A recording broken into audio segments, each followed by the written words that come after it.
In this lesson, I'm going to share something incredibly important for beginner and intermediate piano players especially.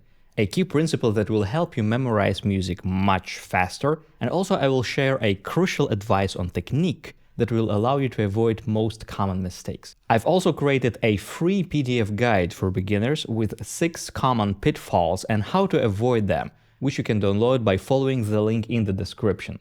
And today we are going to master this fundamental principle by practicing this beautiful Beethoven Sonatina, which you surely heard.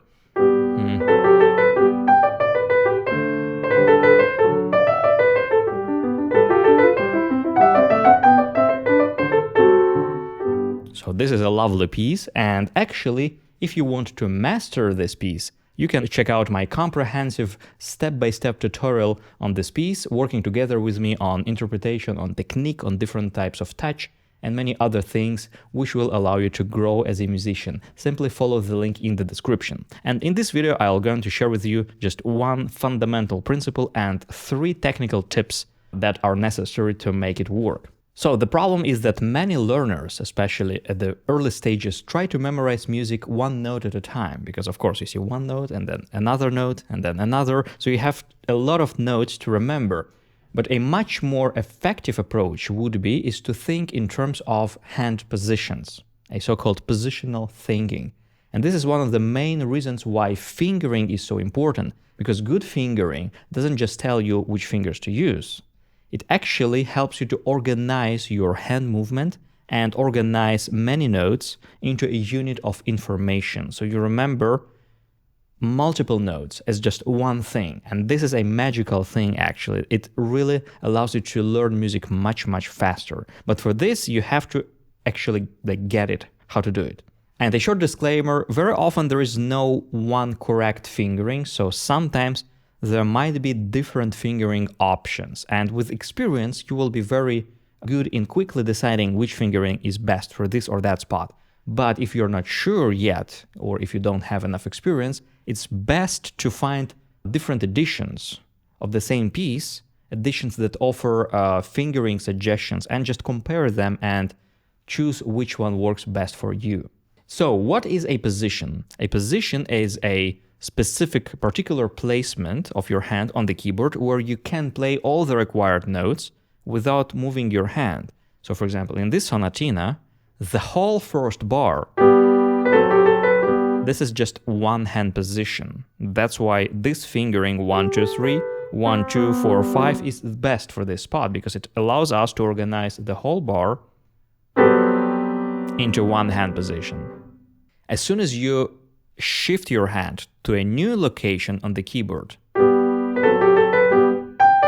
I moved my hand here, so this is my next hand position.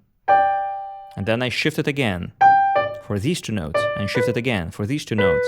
These are technically 3 different hand positions. You see? So when you think like that, it's easier to organize your music and easier to learn. And bar number 3, and the beginning of bar 4. This is all one hand position, you see? So for example, in the left hand, I'm not learning chord by chord, I'm remembering all 3 of them as one hand position, just remembering that my thumb is on A, my 3rd finger is on F sharp, my pinky is on D, and then suddenly I know all these 3 chords as one unit of information. Or for example, bar number 4, here we have this playful curvy passage, and there are many notes, and the order in which you play these notes might confuse you a little bit at first, but it's much easier if you figure out which hand positions you use and how many of them you need. So if you start this passage with finger 3, you play 4, 3, 1, 3, 4, 3, 1, and this is your first hand position, and you remember it exactly like that by just playing all the notes together like this and remembering how it feels under the hand, how this particular shape feels, using fingers 1, 3, 4 on these particular keys. Because positional thinking is a lot about motor memory. It allows you to improve your motor memory, especially if you play the whole position as a cluster like this. And the second position starts from C, where we switch to the fourth finger. So 3, 4, 3, 1, and we shift the fourth finger to C, playing fingers 4, 2, 1. And this is our second position. So one position, second position. And I'm going to play this a few times like this. Just remembering how it feels under the hand, or what kind of positions I have, which strengthen my motor memory. So you remember how it feels, and also strengthen my analytical memory. So I remember it analytically as units of information, something I can actually understand and sort. And then all together, but with a short gap between positions.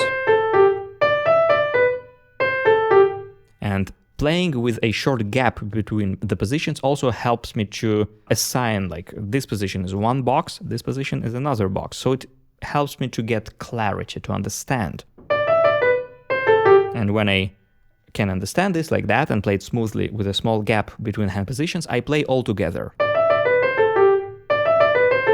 And now I know the passage, I understand it, and I remember it in my head and also remember it in my hands.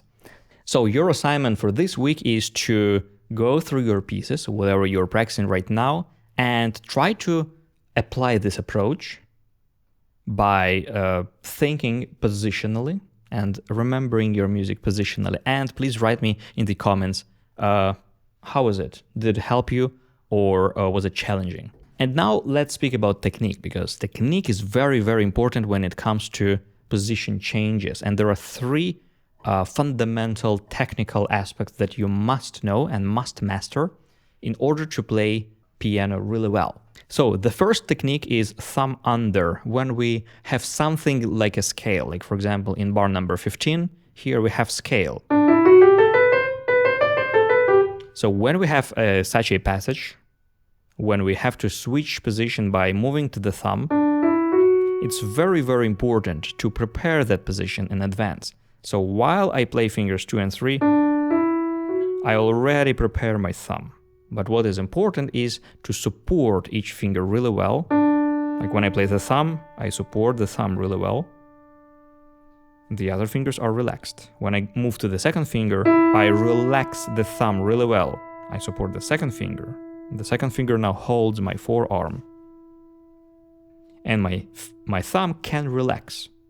If my fingers are under-supported, if they are are too light, then the other fingers will tense up as a compensation. So at first, when you learn a new piece, make sure to support your fingers really well at the bottom of the key. That's why we usually recommend playing to the bottom of the key, because this sensation of support in a finger, in a particular finger, can allow you to relax the other fingers properly. So while supporting fingers 2 and 3, I relax the thumb, and this allows me to move it under the hand really freely.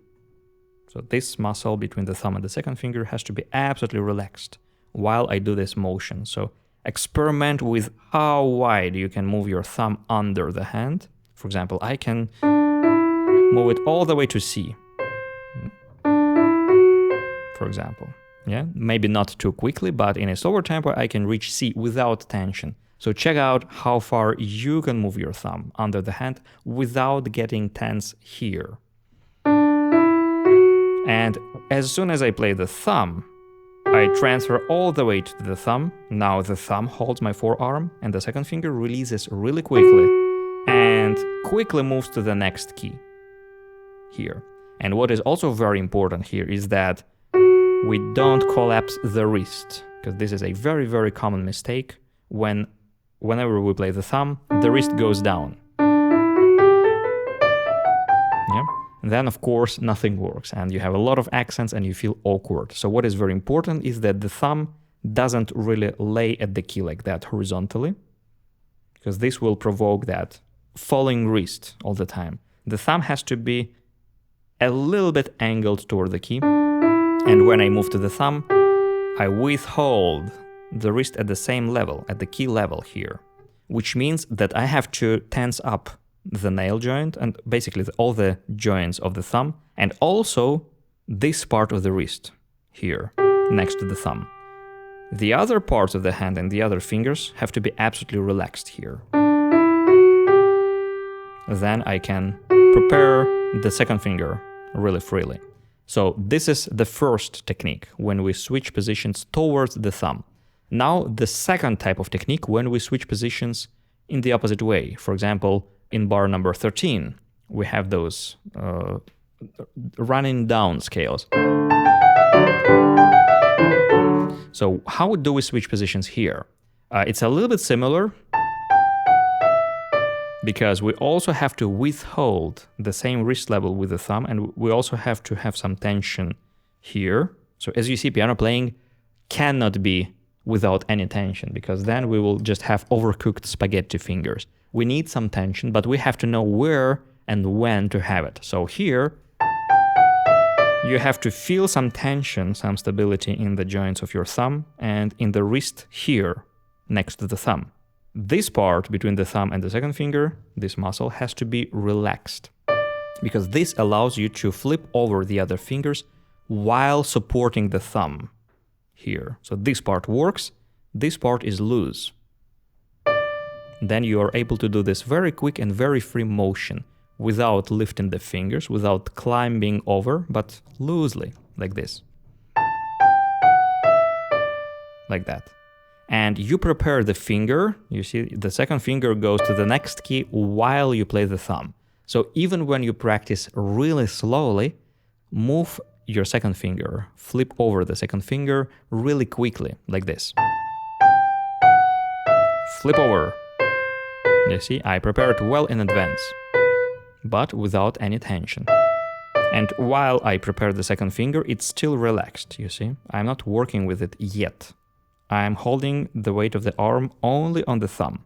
And only when I actually press that key, I stabilize the second finger. So it's all about coordination, about which fingers to use and which fingers are relaxed. And you really have to practice it slowly, attentively, implying these particular technical nuances, and speed up the tempo very, very gradually over the course of many days. And this will allow you to build up a really efficient, really great technique, which will allow you to play such spots really quickly and without any tension.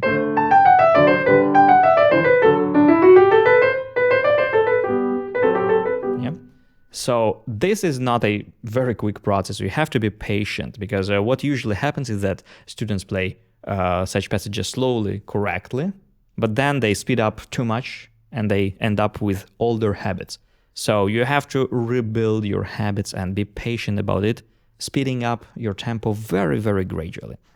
And finally, the third technique type, when we leap to the next position, when we replace the hand rather than connecting positions smoothly next to each other. Like, for example, in bar number 2. Here, I have to move my hand to the next position.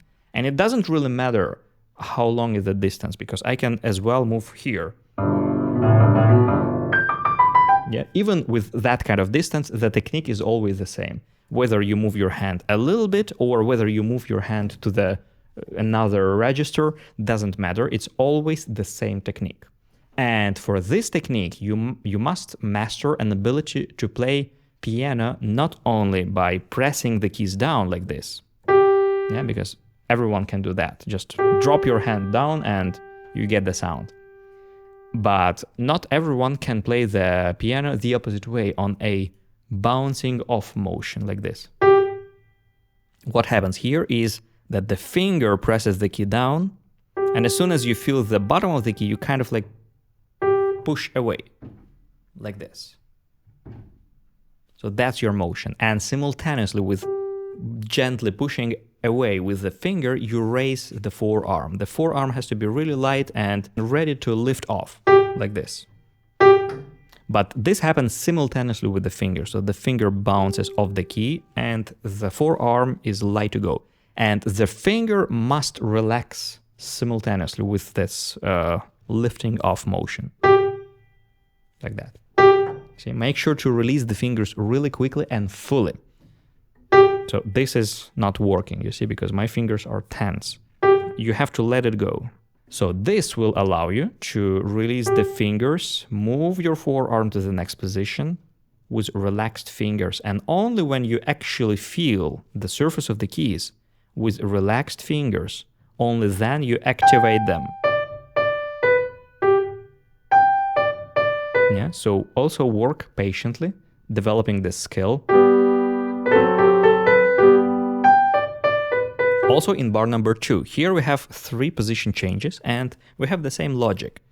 Support the first sound and play the second sound lighter and on a lifting off motion. Down, up, relaxing the fingers properly after each position.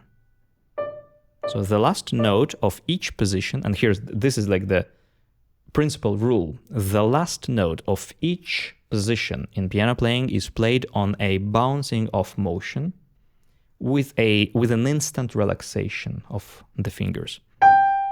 Relax, down, up, relax, down, up, relax, land, like this. So at first practice slowly, implementing these motions and really feeling that relaxation and really feeling that you can move around your forearm freely. And of course you will exaggerate these motions at first, and then over a few days you will be able to minimize those motions, and this will allow you to feel really efficient, really free, even when you play quickly. And this will allow you to play really efficiently, even in a quicker tempo, because of course if you do large motions, it's difficult to play quickly. So for a quicker tempo, we have to minimize them, but nevertheless, they will allow you to move efficiently and ergonomically.